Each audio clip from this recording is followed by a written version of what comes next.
जय हिंद मेरे दोस्तों, मैं कुमार सिद्धू एक बार फिर से सिद्धार्थ जीएस टीचिंग सेंटर में भरपूर स्वागत करता हूं। मेरे दोस्तों, आज ज्योग्राफी का महत्वपूर्ण टॉपिक है। ये टॉपिक का दूसरा वीडियो है जो अपवाह तंत्र चलता है, जिसमें गंगा झील और नदियाँ जितना भी है वो सभी का इसमें भरपूर डिस्कस कर रहा हूँ। आज का वीडियो होगा, थोड़ा लंबा भी हो सकता है और नहीं तो शॉर्ट भी हो सकता है। कम से कम हाफ घंटा का होगा ज़रूर। और इसको देखिए, आपको कैसा लगता है हमें कमेंट्स में ज़रूर बताइएगा। ये सब अगला वीडियो में ये सब मैं पहले पढ़ा चुका हूँ, लेकिन मैं एक बैकग्राउंड लेने के लिए एक रिवाइज करवा रहा हूँ। इसका एक रिवाइज करवाना मैं चाह रहा हूँ, इसको आप ज़रूर ध्यान से देखिएगा। इसमें कही गई है, जो क्या चीज़ कही गई है मेरे भाई, जो यह यमुत्री यहाँ पे लिखा हुआ है, यमुनोत्री से यमुना नदी निकलती हुई यहाँ तक निकलती है। गंगोत्री से यह भागीरथी नदी यहाँ होते हुए ये गंगा में मिल जाती है। इसे ही गंगोत्री से ही मिलती है तो इसे गंगा में मिलती है, तो गंगा नाम दी गई है। उसके बाद देखी जाए तो ये केदारनाथ से मिलते हुए यहाँ पे रुद्रप्रयाग में आती है, तो ये गंगा रिवर में मिलती है। किसमें? गंगा रिवर में। उसके बाद में बद्रीनाथ से यह यहाँ पे एक नदी आती है और बद्रीनाथ के नदी होते हुए अलकनंदा होते हुए ये गंगा की मैदान में यहाँ सिंपल सी बह जाती है, चली जाती है। उसके बाद में विष्णुपुर प्रयाग है ये। उसके बाद में यहाँ पे नंद प्रयाग देखिएगा। उसके बाद में यहाँ पे नंदाकिनी नदी है, ये देखिएगा। उसके बाद में पिंडार गंगा के नाम से जाना जाता है, उसे देखिएगा। बहुत ही इम्पोर्टेंट है, इसको आप मैप के थ्रू देखिएगा। ये रुद्रप्रयाग है, कर्णप्रयाग है, देवप्रयाग है। ये गंगा हो गया, ये यमुना हो गई। इसके बारे में मैं डिटेल से अभी चर्चा कर रहा हूँ, मैप के थ्रू देखेंगे और बहुत ही डिटेल से इसको चर्चा करूँगा। गंगा नदी भारत के 5 राज्यों से होकर प्रवाहित होती है। कितने राज्यों से होकर प्रवाहित होती है? 5 राज्यों से होकर प्रवाहित होती है। कौन कौन होती है? तो उत्तराखंड से, उत्तर प्रदेश से, बिहार से, झारखंड से और पश्चिम बंगाल से। कहाँ कहाँ से? उत्तराखंड, उत्तर प्रदेश, बिहार, झारखंड और पश्चिम बंगाल से गंगा नदी निकलती हुई ये बंगाल की खाड़ी में जाकर गिर जाती है। और आगे चलता हूँ। गंगा नदी की सबसे अधिक लंबाई उत्तर प्रदेश में है तथा सबसे कम लंबाई झारखंड में है। ये बहुत ही इम्पोर्टेंट है। गंगा नदी का सबसे अधिक जो लंबाई है, जो कहाँ पे है? तो उत्तर प्रदेश में है। कहाँ पे? उत्तर प्रदेश में। लेकिन सबसे कम यानी कि छोटा झारखंड में है। झारखंड में एकदम छोटी सी, थोड़ा सा एकदम काट के यहाँ से गंगा निकलती है झारखंड से, तो एकदम छोटा सा एकदम एरिया को कैप्चर करते हुए निकलती है। गंगा नदी सर्वप्रथम हरिद्वार में हिमालय से निकलकर मैदानी भाग में प्रवेश करती है। तो हिमालय से निकल करके सबसे प्रथम बार हरिद्वार में ही हिमालय से निकल करके मैदानी भाग में प्रवेश करती है। कौन? तो गंगा नदी। इसके बाद में आगे देखता हूँ। पश्चिम बंगाल में गंगा नदी 2 भागों में बढ़ जाती है, जिसे भागीरथी और हुगली नदी के नाम से जानी जाती है। जब ये दो भागों में जब डिस्कस होती है तो एक को भागीरथी और एक को हुगली नदी के नाम से जानी जाती है। पश्चिम बंगाल में गंगा को भागीरथी नदी भी कही जाती है। पश्चिम बंगाल में गंगा को ही भागीरथी नदी कही जाती है। ये बहुत ही इंपॉर्टेंट है। ये बीपीएससी में ये बार क्वेश्चन ये पूछी हुई है। बीपीएससी में क्वेश्चन पूछी है, जो पश्चिम बंगाल में गंगा किस नाम से जानी जाती है? तो भागीरथी के नाम से जानी जाती है। मुख्य नदी भागीरथी अथवा गंगा बांग्लादेश में प्रवेश कर जाती है तथा हुगली नदी पश्चिम बंगाल में दक्षिण की ओर बहते हुए बंगाल की खाड़ी में अपना जल को गिराती है। अपना जल को कहाँ? बंगाल की खाड़ी में। ये सिंपल सी बात कहने का मतलब ये हुआ, भागीरथी नदी को, गंगा नदी को ही भागीरथी नदी कही जाती है। जब भागीरथी नदी सिंपल सी बंगाल में जब प्रवेश करती है, बंगाल से आगे जाती है, तो वो बंगाल की खाड़ी में अपना जल को गिरा देती है। बंगाल से होते हुए आगे जब बढ़ेगा तो बंगाल की खाड़ी है, उसी में अपना जो पानी है वो गिराती है। इसके बाद में आगे मैं डिटेल से चर्चा करता हूँ। डिटेल से मैं चर्चा जरूर इसको करूँगा। छोटा नागपुर का पहाड़ के बीचों बीच भ्रंश घाटी में बहने वाली दामोदर नदी पूर्व में ही बहते हुए हुगली नदी से मिल जाती है। कि दामोदर नदी जो है, जो हुगली नदी से मिलती है। किससे मिलती है? हुगली नदी से ये मिल जाती है। गंगा बांग्लादेश में पहुंचकर पद्मा नदी कहलाती है। ये बहुत इम्पोर्टेंट है। जब गंगा जो है, जो गंगा या भागीरथी जो कही जाती है, बंगाल में भागीरथी कही जाती है, जबकि हम लोग यहाँ बिहार में गंगा के नाम से जानी जाती है। तो गंगा नदी जो है, जो बांग्लादेश में पद्मा के नाम से जानी जाती है। और ये भी क्वेश्चन बीपीएससी पूछी हुई है। बीपीएससी ये 2016 में शायद पूछा हुआ क्वेश्चन है। 2016 में ये क्वेश्चन पूछा है, आप देखिएगा ज़रूर आपको पता चलेगा। 2016 में ये क्वेश्चन पूछा था, जो बांग्लादेश में गंगा नदी किस नाम से जानी जाती है, तो पद्मा नदी के नाम से जानी जाती है। पद्मा ब्रह्मपुत्र, बांग्लादेश में ब्रह्मपुत्र नदी को जमुना कहलाते हैं। जमुना कहलाता है, क्या चीज़ कहलाता है, जमुना नदी कहलाता है। जो बांग्लादेश में ब्रह्मपुत्र नदी को ही जमुना नदी कही जाती है। ये सब आप डिटेल से आप ध्यान से पढ़िए और डिटेल से आप याद रखिए। नदी से मिल जाती है तथा पुनः पद्मा नदी भी कहलाती है। ये बहुत इम्पोर्टेंट है और इससे क्वेश्चन अक्सर आता है एग्जाम में।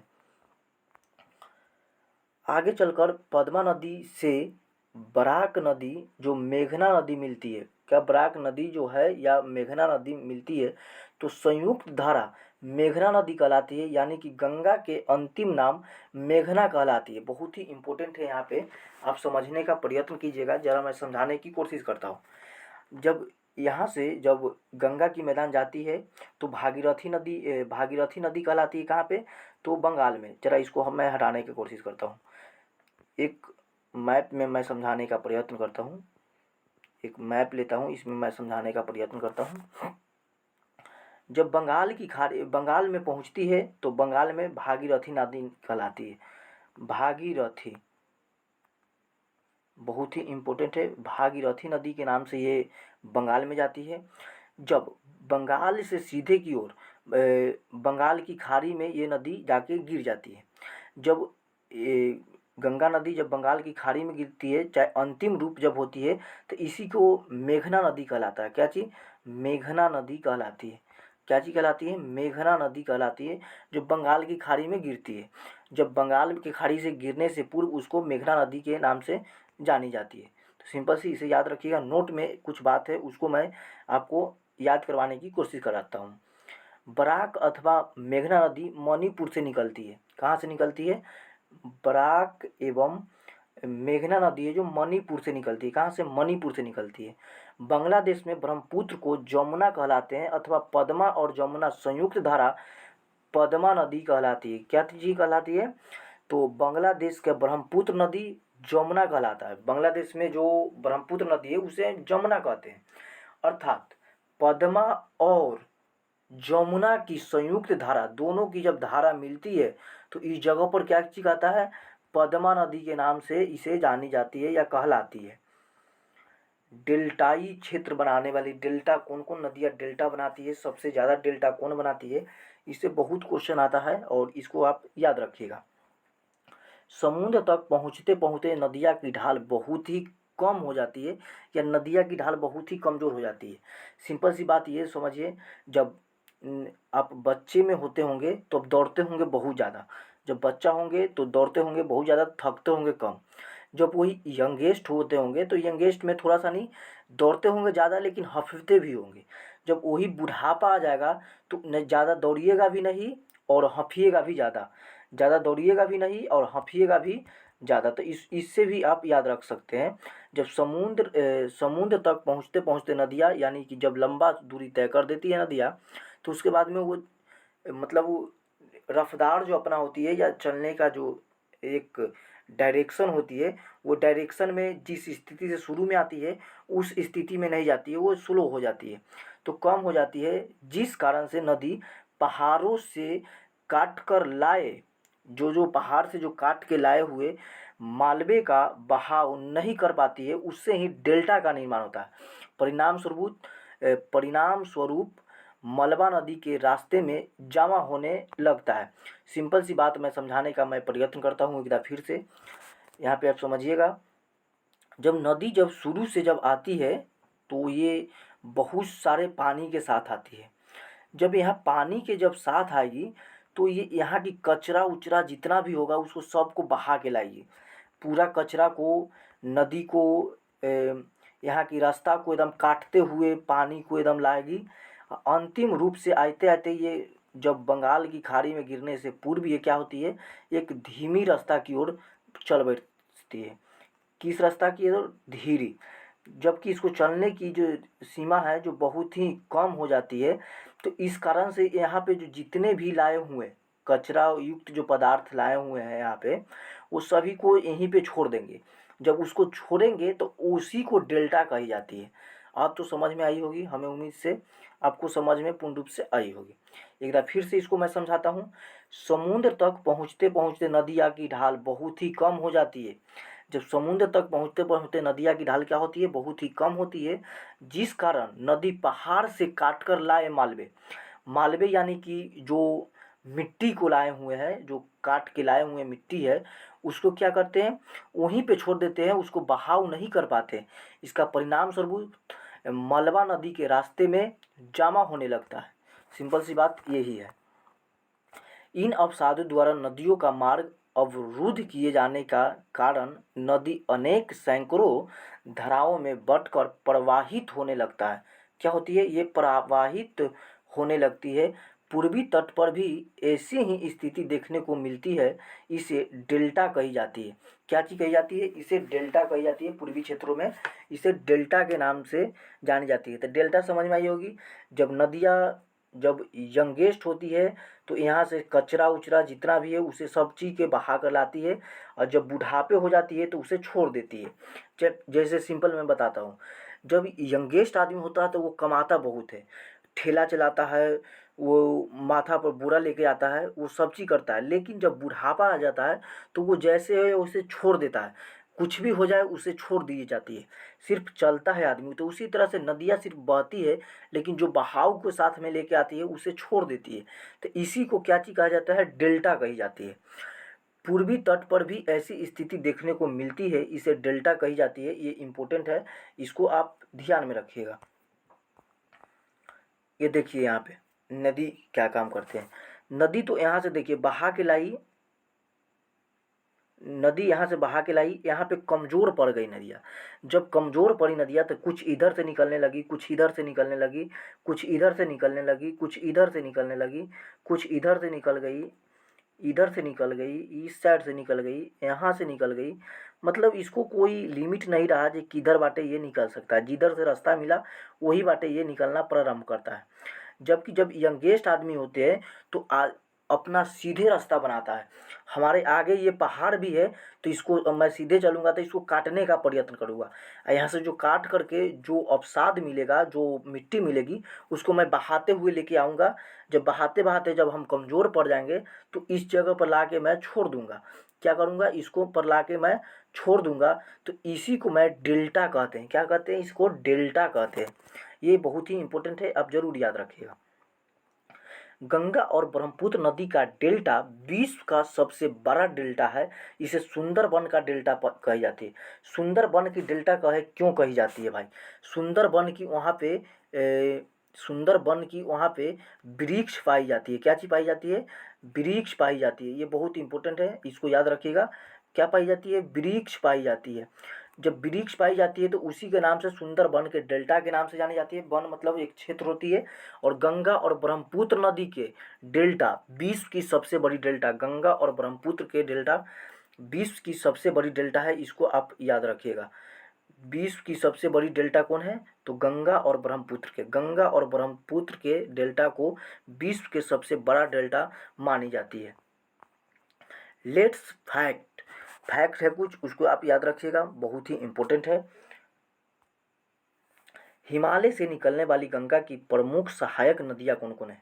हिमालय से निकलने वाली गंगा, जब हिमालय से निकलते हुए जब गंगा आती है तो उसको हिमालय से निकलते हुए गंगा की प्रमुख सहायक नदियाँ कौन कौन है? तो उसका है यमुना है, राम गंगा के नाम से जानी जाती है एक नदी वो है, उसके बाद गोमती है, उसके बाद घग्गर नदी है जिसे घाघरा नदी के नाम से जानी जाती है, गंडक है, कोसी है और महानंदा है। कोसी नदी बिहार का शोक कही जाती है। ये बीपीएससी में क्वेश्चन पूछी हुई है, बिहार की शोक, बीपीएससी, बिहार पीसीएस है ये, इसमें क्वेश्चन पूछी हुई है जो गंगा में मिलने वाली गंगा में मिलने वाली कोसी नदी को किस नदी को बिहार का शोक कही जाती है? तो शोक है जो कोसी नदी की कही जाती है। किसका? कोसी नदी को बिहार की शोक नदी के नाम से जानी जाती है। उसके बाद में एक और क्वेश्चन यहाँ पे है, जो प्रायद्वीपीय पठार से निकलने वाली गंगा की सहायक नदियाँ चंबल है, सिंध है, चेतवा है, केन है, सोन है, टोंस है। ये 6 नदियाँ हैं, 6 नदियाँ की याद रखिएगा। तो हिमालय से निकलने वाली नदी कौन है? तो हिमालय से निकलने वाली गंगा की प्रमुख सहायक नदियाँ है यमुना है। कौन है? यमुना है। रामगंगा है, गोमती है, घघरा है और गंडक है, कोसी है, महानंदा है। ये जो है, जो महानंदा जो है, जो क्या है, हिमालय से निकलने वाली इसका प्रमुख सहायक नदियाँ है, गंगा की एक सहायक नदियाँ है। आप कहिएगा जो सर सहायक नदियाँ किसे कही जाती है? तो सहायक नदियाँ उसे कही जाती है जो किसी में सहाय हो जाती है। जैसे ये गंगा होते हुए ये निकलती है, उत्तर प्रदेश से होते हुए ये बिहार की ओर आती है और यहाँ से निकल जाती है, पश्चिम बंगाल की ओर चल जाती है। जब यहाँ से सहायक इसमें कोई नदी आकर इसमें मिलेगी, जब इसमें मिलेगी नदी, तो उसे हम सहायक कहते हैं। क्या कहेंगे? इसको हम सहायक नदी के नाम से जानते हैं। तो सहायक जब किसी को योगदान करते हैं या सहारा देते हैं, उसे ही सहायक कहते हैं। तो इसी को जब नदी में मिल जाती है तो इसी को सहायक नदी के नाम से जानी जाती है।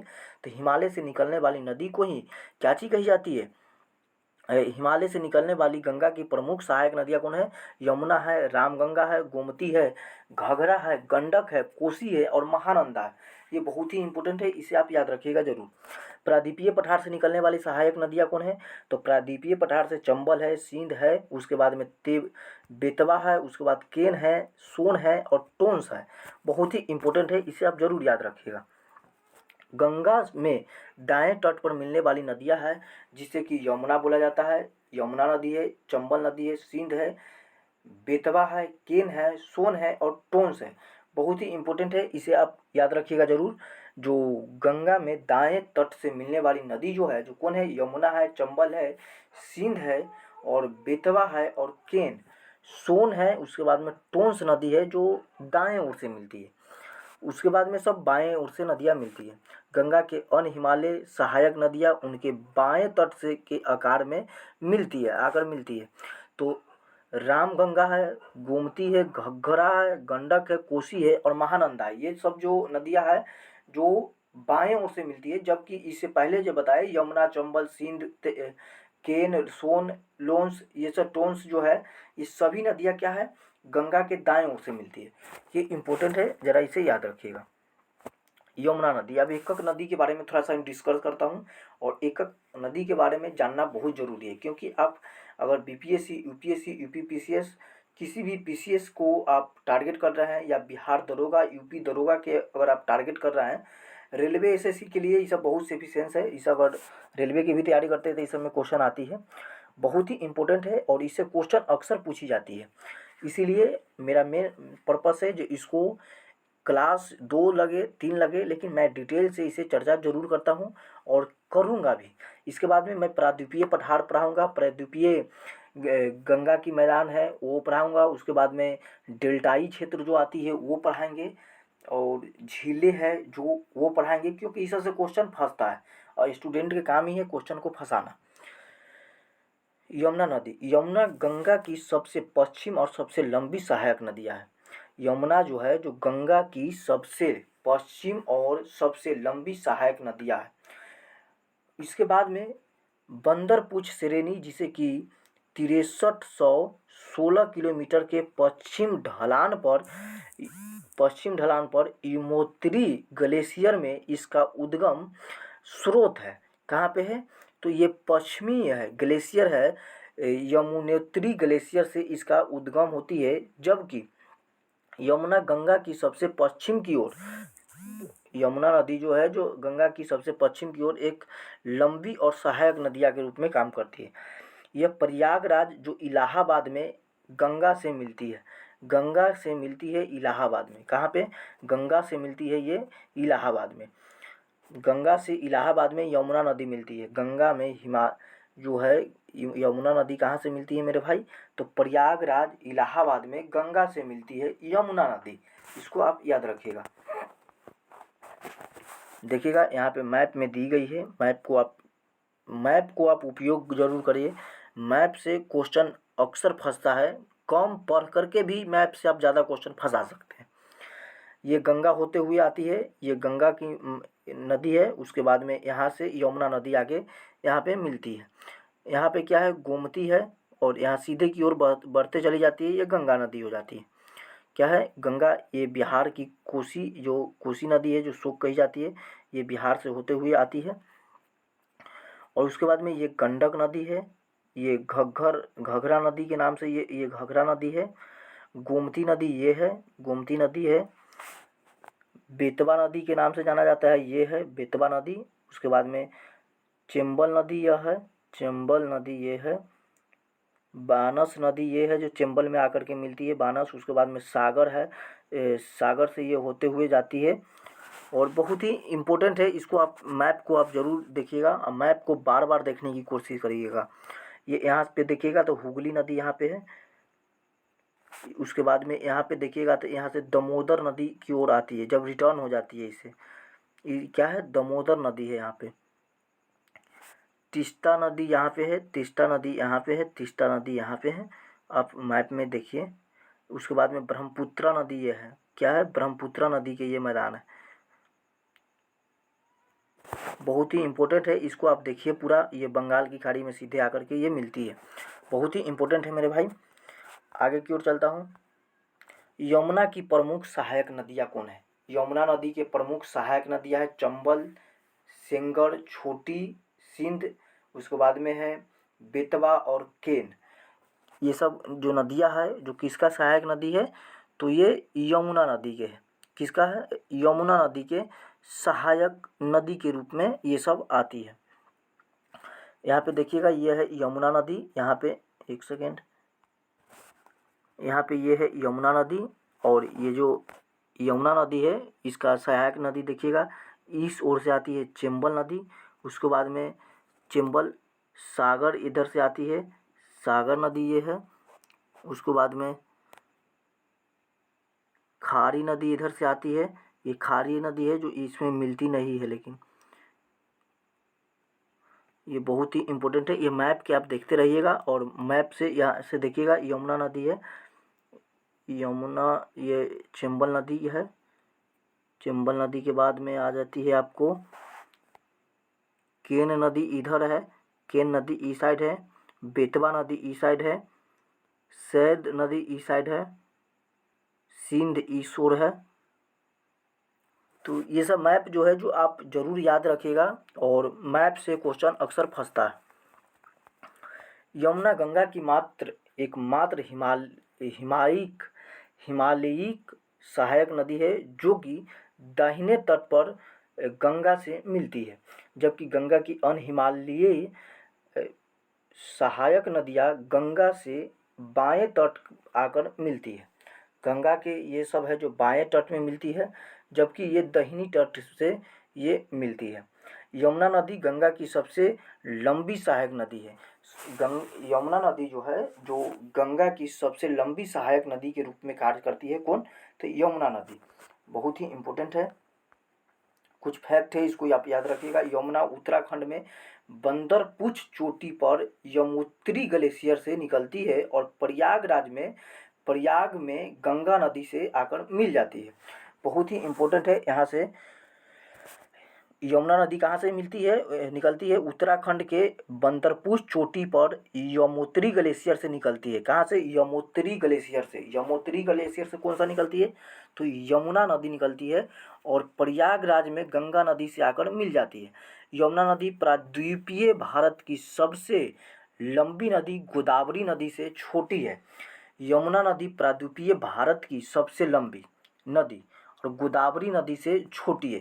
गोदावरी नदी से छोटी है प्रायद्वीपीय में, और यमुना नदी सबसे बड़ी है। इसे बहुत ही इम्पोर्टेंट है ये सब क्वेश्चन। ये क्वेश्चन ही टाइप करवाए हैं, बहुत इम्पोर्टेंट है।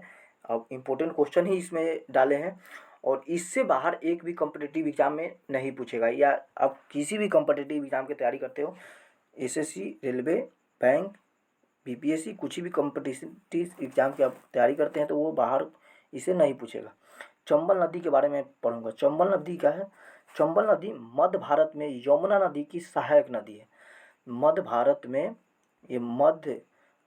में यमुना नदी की सहायक नदी चंबल नदी है। चंबल नदी विंध्य पर्वतमाला, विंध्य पर्वतमाला के ठीक दक्षिण में, जिसे मध्य प्रदेश कही जाती है, से निकलती है। महू में ही डॉक्टर भीमराव अंबेडकर का जन्म हुआ था। क्या चीज इनका? डॉक्टर भीमराव अंबेडकर के मध्य प्रदेश के महू जिले में एरिया है, क्षेत्र है, उसी में इनको जन्म हुआ था। उसका उद्गम स्थल जानापाव की पहाड़ी, जिसे मध्य प्रदेश है, इसका प्राचीन नाम चरमबाती है। क्या है? चरमबाती है। तो इसको क्वेश्चन को आप याद रखिएगा जरूर। यहाँ फिर से एक बार देखता हूँ, चंबल नदी किसका किसका सहायक नदिया के रूप में कार्य करती है। चंबल नदी मध्य भारत में यमुना नदी की सहायक नदियाँ है। यमुना नदी की सहायक नदियाँ कौन है? तो यमुना नदी की सहायक नदियाँ चंबल नदी है। उसके बाद में चंबल नदी विंध्य पर्वतमाला के ठीक दक्षिण में महू, जिसे कि मध्य प्रदेश में मिलती है। कहाँ पे? मध्य प्रदेश में मिलती है। उसके बाद में इसके उद्गम स्थल जो है, जो जनावाव की पहाड़ी मध्य प्रदेश में है, और इसका प्राचीन नाम चरमबाती है। क्या है? चरमबाती है। यहाँ पे देखिएगा, तो चंबल नदी ये है, चंबल नदी ये है। क्या है? ये चंबल नदी है।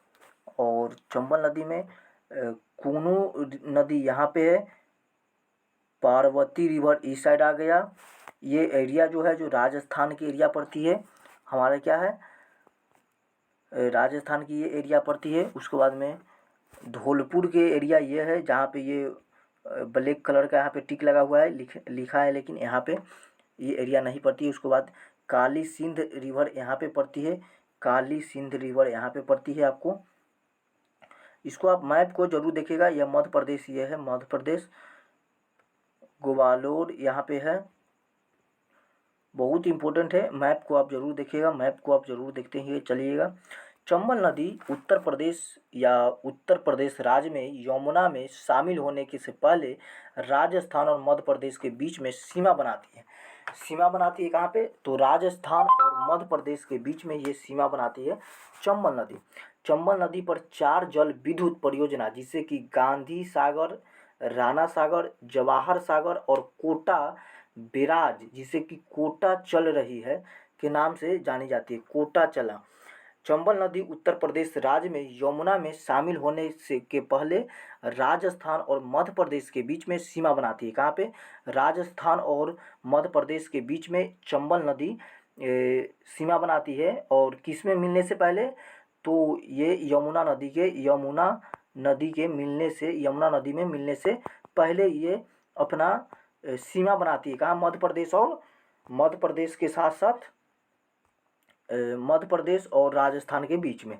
चंबल नदी पर 4 जल विद्युत परियोजना है, जिसे गांधी सागर के नाम से जाना जाता है, राणा सागर के नाम से जाना जाता है, जवाहर सागर और कोटा बैराज, जिसे कोटा के नाम से जाना जाता है। कोटा बैराज जो है, जो ये कोटा कहाँ पे पड़ती है? तो राजस्थान में पड़ती है। कहाँ पे पड़ती है मेरे भाई? तो कोटा जो है राजस्थान में पड़ती है।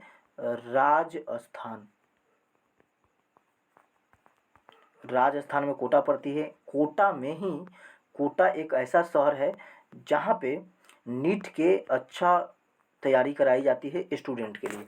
नीट के अच्छा तैयारी करवाई जाती है वहाँ कोटा में। अक्सर वहाँ से इंजीनियर और नीट के स्टूडेंट बहुत ज़्यादा निकलते हैं।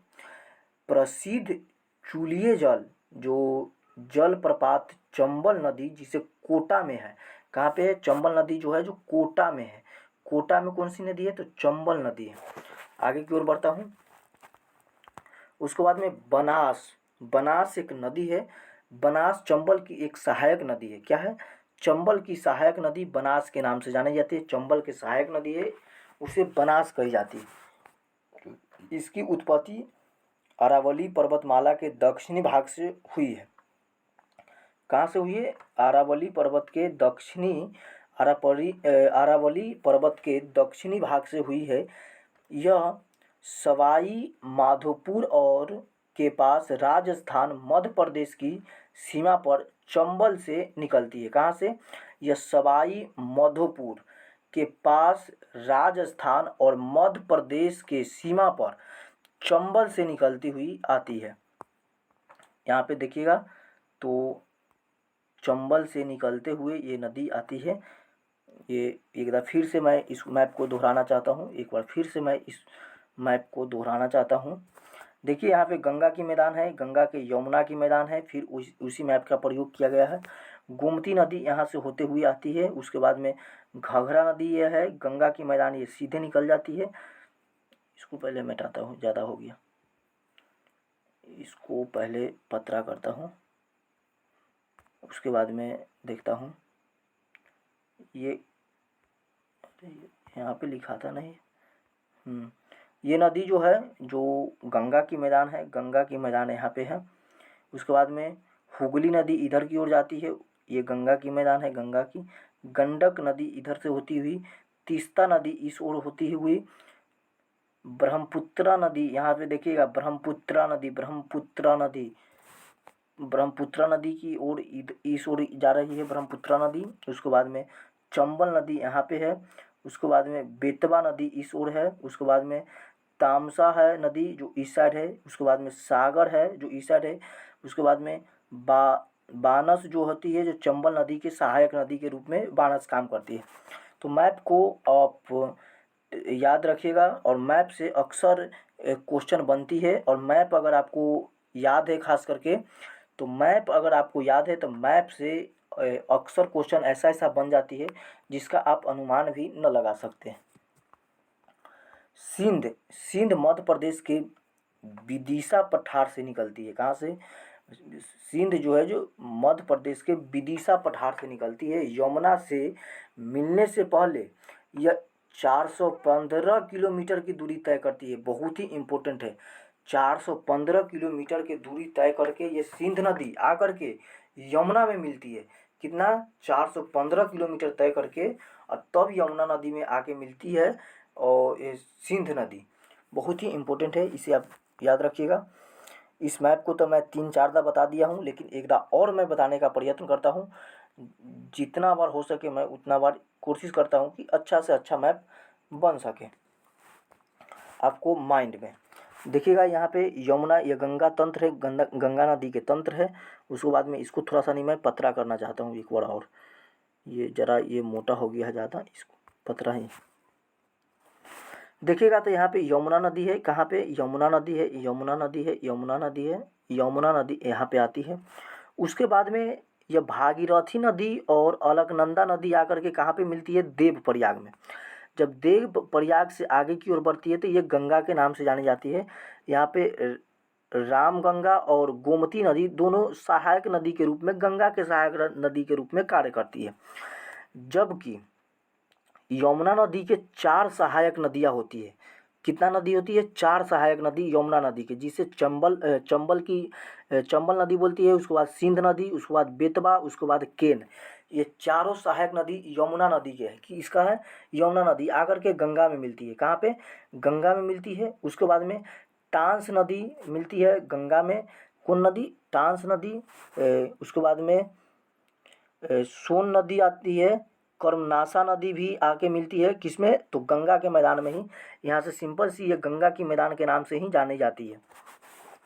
उसके बाद में इस ओर से देखेंगे तो घाघरा नदी यहाँ पे मिलती है। उसके बाद गंडक नदी मिलती है। कोसी नदी के नाम से यहाँ पे जानी जाती है, जो बिहार में आके मिलती है। यहाँ पे बिहार की एरिया पड़ती है, और बिहार से के जो शोक कही जाती है, जो कोसी नदी को ही बिहार की शोक नदी कही जाती है। उसके बाद में महानंदा के बाद में जब आगे बढ़ती है तो ये फरक्का में आके आती है, और फरक्का के आगे जा कर के ये 2 भागों में बढ़ जाती है, जिसे हुगली और पद्मा नदी के नाम से जानी जाती है। ये दाएं तट से मिलने वाली ये नदी है, और ये बाएं तट से मिलने वाली नदियां हैं। इस सभी को आप माइंड में मैप के थ्रू आप याद जरूर रखिएगा, प्लीज़ इसे आप याद जरूर रखिएगा। उसके बाद में बेतवा नदी बहुत ही इम्पोर्टेंट है। बेतवा नदी है जो यमुना नदी के सहायक नदी है। जैसे अभी जस्ट मैं बताया हूँ, यमुना नदी अभी पढ़ा रहे हैं, तो यमुना नदी में ही यमुना नदी यह मिल रही है। इसमें चंबल पढ़ा दिया हूँ, सिंध पढ़ा दिया हूँ और बेतवा अभी बचा हुआ है और केन बचा हुआ है। 2 नदियाँ अभी और पढ़ाऊँगा, तो ये यमुना नदी के सहायक नदियाँ होगी। उसके बाद में यमुना नदी आगे बढ़ करके गंगा के मैदान में मिल जाती है। बेतवा, बेतवा भोपाल जिले जिसे कि विंध्य श्रेणी से निकलती है और हरिरामपुर, क्या चीज़ में, हरिरामपुर हमीरपुर के पास यमुना में मिलती है। किसमें, हमीरपुर के पास यमुना में मिलती है। धसान इसकी महत्वपूर्ण सहायक नदियाँ, धसान इसकी महत्वपूर्ण सहायक नदियाँ किसका, तो बेतवा नदी का है। इतना डिटेल में पढ़ने की कोई ज़रूरत नहीं है, यहाँ से क्वेश्चन नहीं फंसने का हमें उम्मीद लगती है, लेकिन एक ज्ञान के लिए आपको बता देता हूँ। ये मैप को आप जरूर याद रखिएगा, मैप को आप जरूर याद रखिएगा। उसके बाद केन नदी आती है। केन नदी जो होती है, जो मध्य प्रदेश के बाड़मेर रेंज से निकलती है, जो कि चीला के पास यमुना से मिलती है। क्या चीज़ से, यमुना से मिलती है। और यमुना के आगे जब मिलती है केन नदी, तो केन नदी के ही आगे बढ़ने से ही ये गंगा की नदी में मिल जाती है। किसमें, गंगा की नदी में मिल जाती है। गंडक नदी, गंडक, काली गंडक और त्रिशूल गंगा की 2 धाराएं से मिलकर बनती है। किसके, 2 धाराओं से मिलके ये बनती है। गंडक काली और काली गंडक और त्रिशूल गंगा की 2 धाराएं हैं जो मिलकर बनती है। किसे, गंडक के नाम से। यह नेपाल, हिमालय और धौलागिरी व माउंट एवरेस्ट के बीच से निकलती है और नेपाल के अपवाह तंत्र कहलाती है या कहती है। अपवाही तंत्र के नाम से ये जाने जाती है। एक बार फिर से गंडक नदी को आपको बताने का मैं प्रयत्न करूँगा। क्या चीज़ का, तो गंडक नदी का। गंडक नदी देखिए यहाँ पे, गंडक नदी यहाँ पे आप देखिएगा, यह गंगा के नदी तंत्र है, यह गंगा नदी तंत्र है। गंगा नदी तंत्र में जब ये नदियाँ, यमुना नदी जब आगे बढ़ती है तो यमुना नदी तो पढ़ा दिया हूँ, जब इससे आगे बढ़ती है तो ये गंडक कहलाती है।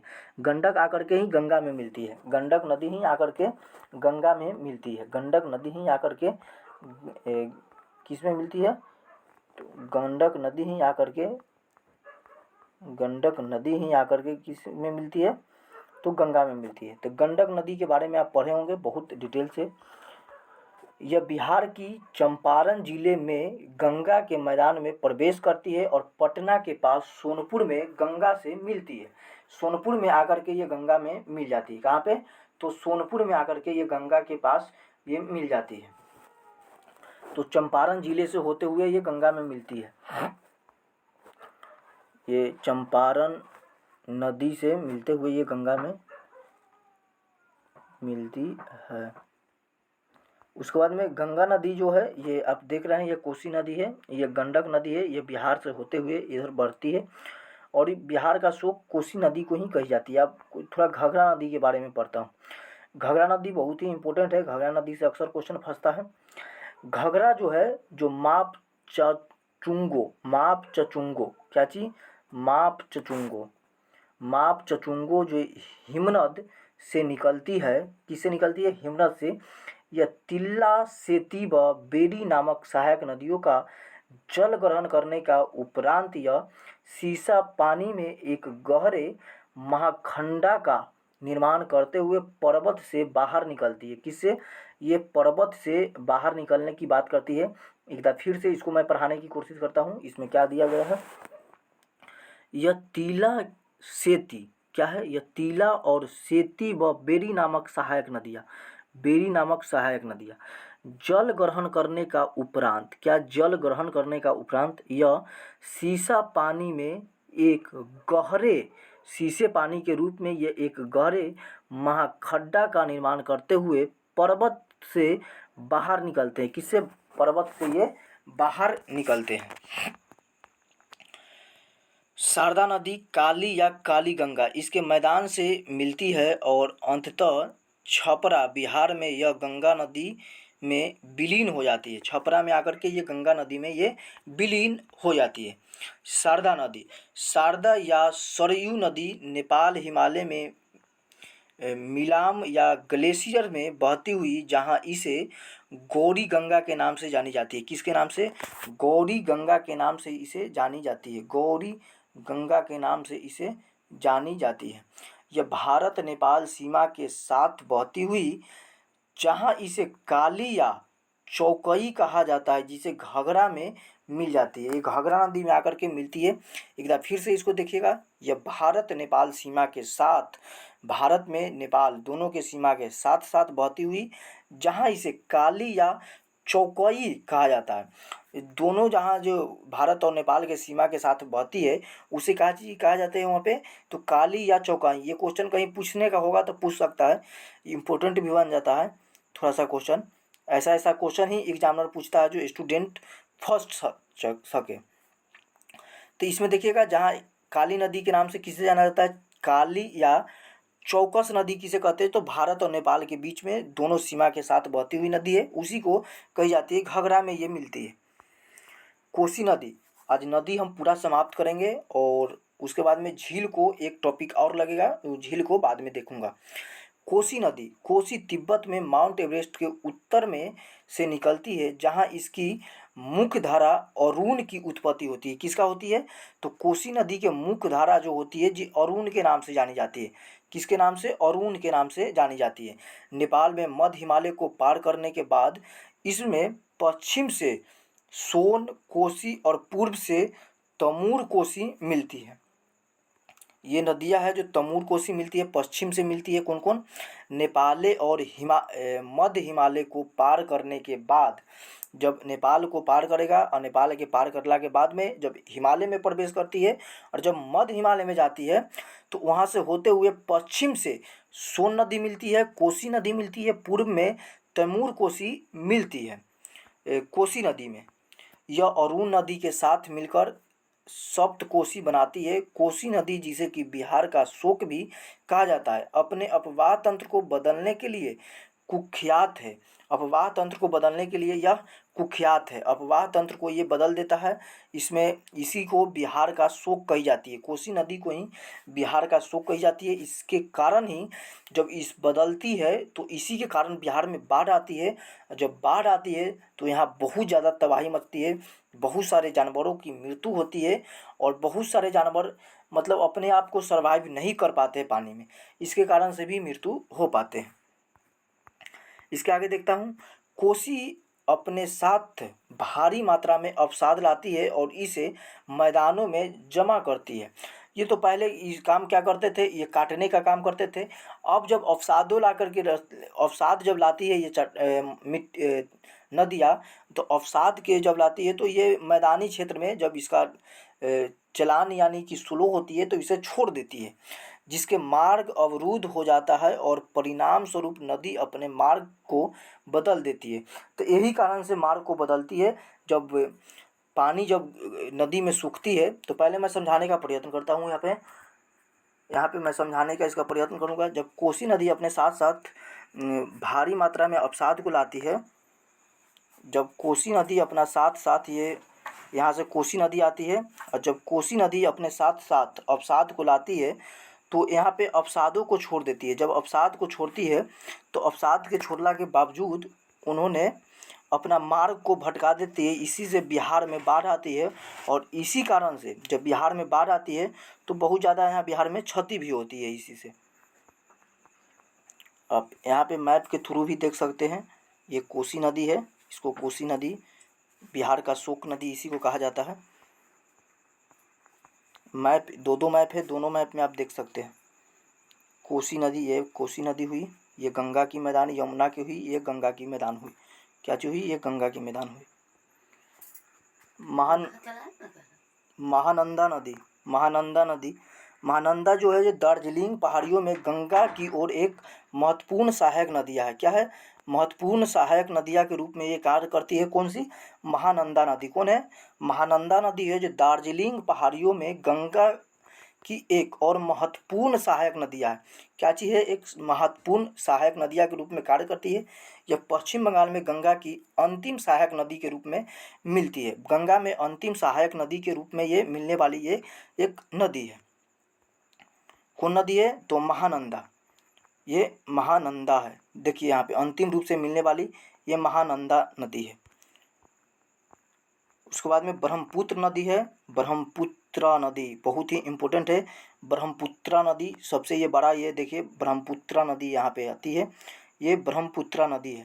ये पाकिस्तान से चीन से होते हुए ये आती है भारत में, भारत में इधर की ओर होते हुए ये जाती है बंगाल की खाड़ी में। बांग्लादेश होते हुए ये 3 देशों में मिलती है, जिसमें कि चाइना और भारत और बांग्लादेश में आकर मिलती है। देखिएगा यहाँ पे ये गजब की यहाँ पे मैं एक डायग्राम दिए हैं और इसमें मैप के थ्रू मैं समझाने की प्रयत्न किया है। मैप के थ्रू आप समझने का भी प्रयत्न कीजिएगा। यहाँ पद्मा और मेघना के नाम से यहाँ पे जानी जाती है। ये ब्रह्मपुत्र नदी का तंत्र है। क्या है? ब्रह्मपुत्र नदी का तंत्र है। और एक सेकंड ज़रा देखता हूँ इसमें कितना वीडियो और हो सकता है, कितना पेज है। पेज अगर ज़्यादा होगी तो इसको छोड़ दिया जाएगा, क्योंकि एक वीडियो और लगेगा मैप के लिए। और आज के लिए इतना ही छोड़ता हूँ। ब्रह्मपुत्रा नदी यहाँ पे देखता हूँ, ब्रह्मपुत्र नदी जो है इसको यहाँ पे मैं आज का टॉपिक को मैं बंद करूँगा। ब्रह्मपुत्र नदी तंत्र है, यहाँ से कल का टॉपिक रहेगा। और ये कल जो है जो तीसरा वीडियो रहेगा, आज ये दूसरा वीडियो है। और आपको कैसा लगता है हमें ज़रूर बताइएगा। आज के लिए इतना ही है, तब तक के लिए जय हिंद, जय भारत, जय बिहार।